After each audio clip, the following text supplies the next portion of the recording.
Now, please excuse the slightly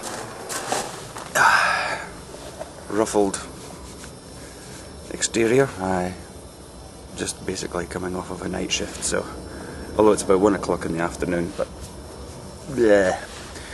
Anyway, last night on night shift, something rather unexpected happened.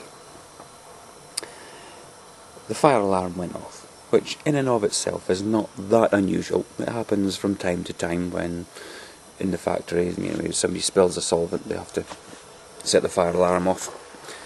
And fire regulations state that you stay at your post until you're told to move. So I was standing there speaking to a work colleague when one of the other chaps in the department came up and was saying, "Come on, come on, come on."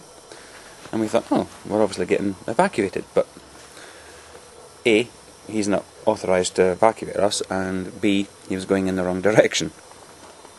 And he was ushering us to come outside with him. So we thought, well, maybe there is a fire, maybe he can, maybe see the flames or something, I don't know. So we followed him outside.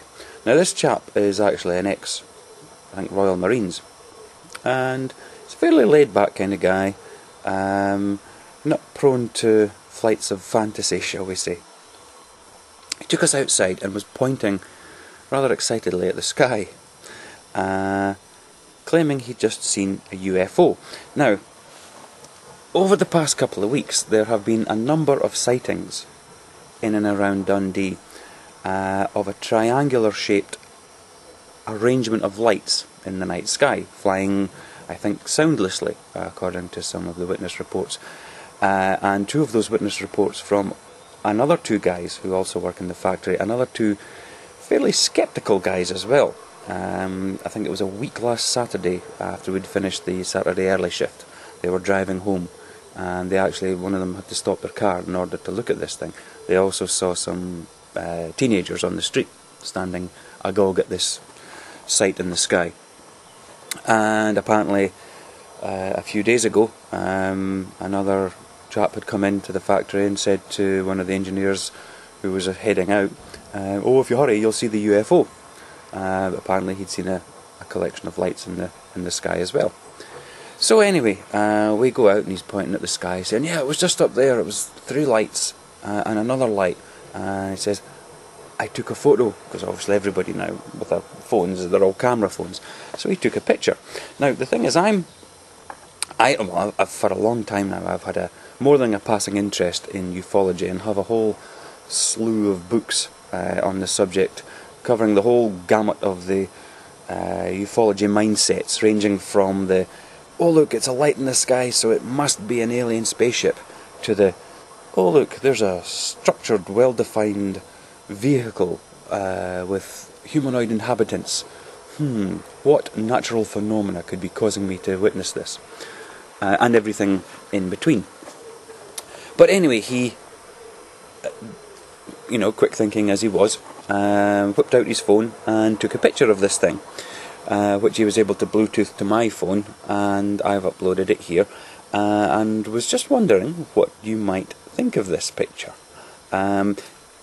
You'll see in the main part of the picture, now it's a very it's a dark picture, obviously. It was taken at night, hence we were on night shift.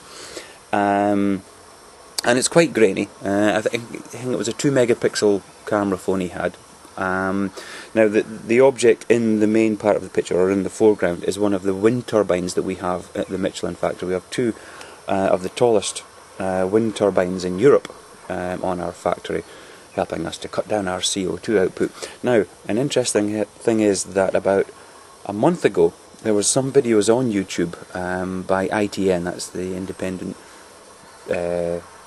Television News, which is one of the British news channels, where a wind turbine of very, very similar design, somewhere in England on a wind farm, had been damaged, and locals had said that they saw lights in the area, or basically they said they saw a UFO, or UFOs in the area, and the following day this wind turbine had one of its blades bent back.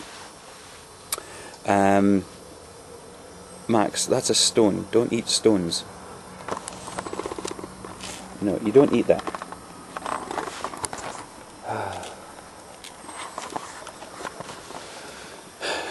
Anyway, have a look at this picture. Now I've zoomed in on the main set of lights. There's actually 4 lights, 3 in a triangular formation and 1 by its side. Now, the chap said that when he saw them, they weren't making any noise.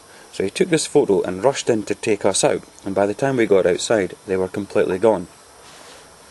So have a wee look at this, and let me know what you think.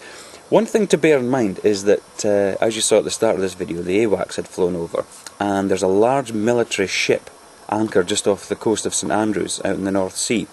So that would indicate that there is some kind of military exercise underway. So, but this to me doesn't look like any kind of aircraft. They were stationary, but by stationary I mean they weren't flashing lights, according to this chap. There were no flashing wingtip lights, and there was also no sound. But what could they be testing up there, or who could be watching us?